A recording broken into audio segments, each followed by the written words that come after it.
Hello guys, today I'm going to be review on the Molly Cosmetics Sillisponge. I got this in the mail yesterday. It came in a sealed package. It's a Smashbox Photo Finish Primer. I know how this primer works because it's my favorite, along with the Lorac Perfection Primer. So I'm just going to put this where I have pores and texture. I'm not very porous, nor do I have acne scarring. I just have texture, a lot of texture, especially in my cheek area, and this really helps like with that. So my face is washed and everything. I just did my eyebrows. They're coming in better. I don't know if you can tell, but they look better, huh? I've been letting them grow out. So it says to use, take a small amount of cream or liquid product and go in circular motions back and forth to spread until it stops spreading further. There shouldn't be any product left on the Sillisponge at this point. Tap repeatedly to blend and settle. Pay attention to edges. Okay. Hold the sides and fold to create a point detail. So I guess like this. I don't know. Let's see how it works. So I'm going to be using the Born This Way foundation. This is in shade Ivory. I'm really light right now, as you can tell. So this should be good.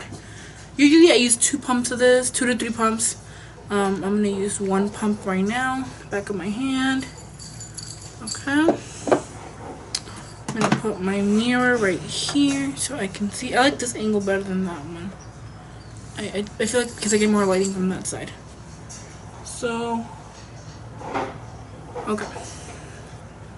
okay, so I'm gonna point, take some. Okay, so here's the product. Wow, this is like, I would have to do like 3 pumps of this in order for the beauty blender to like put this much of the pigment on my skin. You guys can tell, like that's a lot, and like it's like none of it left. Because I know that when I wash my like beauty blender, like some of the product comes off of it, like you'll see like product come off. So I don't like the pinching thing. It makes it like weird. I'm just gonna grab it like this. This works better. And I'm not using the flat side. This is the flat side, as you can see. This is the flat side, and this is not the flat side. My dogs are going poop right behind me.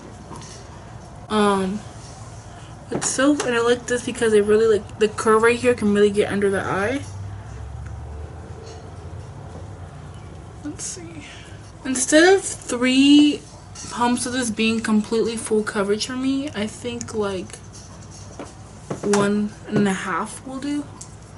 Because right now I have 1 pump, and I'm like covering like 1/2 of my face. It feels, I don't know. I feel like it moves the product. It doesn't really press the product onto the skin, even though I'm like pressing it. And it says to go in circular motions, so. Okay, I'm gonna do another 1/2 pump. 1/2 pump. Duke! And see how it goes on the, I'm gonna try the other side of the sponge. See how this one goes. This might be okay. Okay, this side works better. So small that when I grab it, like I have to grab it like this, and I'm only like using the small part, so it takes longer to put the product on because it's a small thing going onto my face, and consider like when I grab it like this. So I'm only using this like little top part, like this little top part, okay? Like this.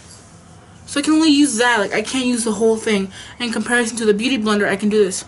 You see that? Like the difference? Like, so I like the flat side better. I don't like that it's so small. It makes the shape uncomfortable. Let's see. Maybe they made it a teeny bit bigger so that you, like, big enough that you can hold it and have this whole thing on your face. Like, when you're putting it like this whole thing, you know. Well, actually, let me try it like this. But try the whole thing. I am using less foundation, I'll tell you that. When you first apply the foundation, it feels like it's actually taking it off instead of putting it on your skin. But I think you need to let it like settle for a little bit and then go back in and tap it back in, and then it really will put it on the skin instead of just like move it around. Okay.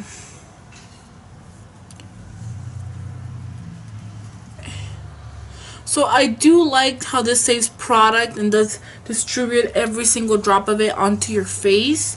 I do like that. The shape is uncomfortable. Like it takes longer to do than the other one. You guys, I do like the finish. I love the way it applied. The only thing that I don't like about this is the shape. It's uncomfortable to hold. I do like the flat side. I do think you're getting your money's worth. It looks so beautiful. Like it puts the foundation on my skin so nicely, like so evenly. It's not patchy.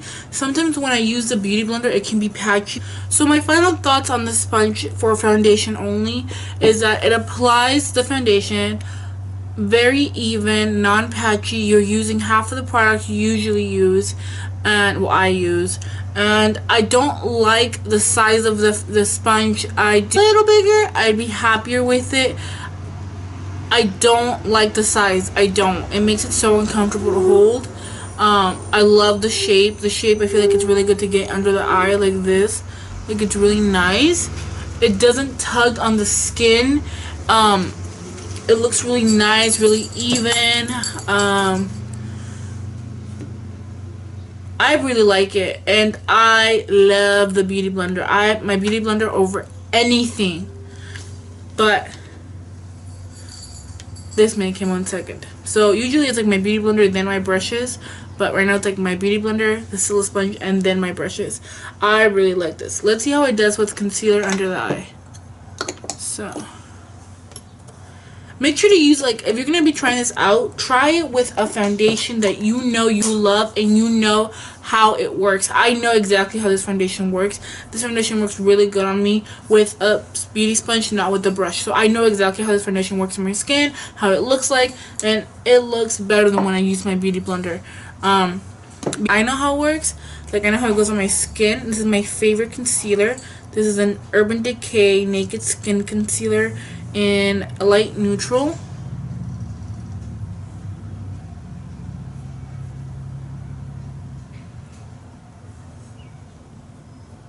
So I always get like my concealers for under my eye in a neutral tone because it's a little bit more pinkish, and the pinkish cancels out like the darkness under my eyes because I don't like to color correct. I feel like it's a waste of my time. The shape of this sponge is really nice under the eyes. It fits right into under the eye, and I feel like it really does like get you as much full coverage from your concealer for under your eye, and I love that. It applies it really seamlessly, like it's trackless. I should bake with this because I feel like I want to put powder under my eye with this, but I feel like the silicone and the foundation on it, like the little bit of like you know, because there's obviously product on there, not as much as a beauty blender, of course. I feel like it'll stick, so I'm just gonna be safe and use a brush like I usually do. What makes baking with the beauty blender so beautiful is that it absorbs moisture. This can't absorb moisture. That's why it wouldn't be good for powder. It would just cake it up on top of there. Because this would, you could easily have cakey foundation with this. Not with this, because it absorbs that excess product. That's why you have to be careful with how much product you use with this, because you can easily have a cake face with this if you're not careful. And it looks just the same as if I would have done my makeup with a beauty sponge. Like it didn't create any weird texture that the powder would catch on to.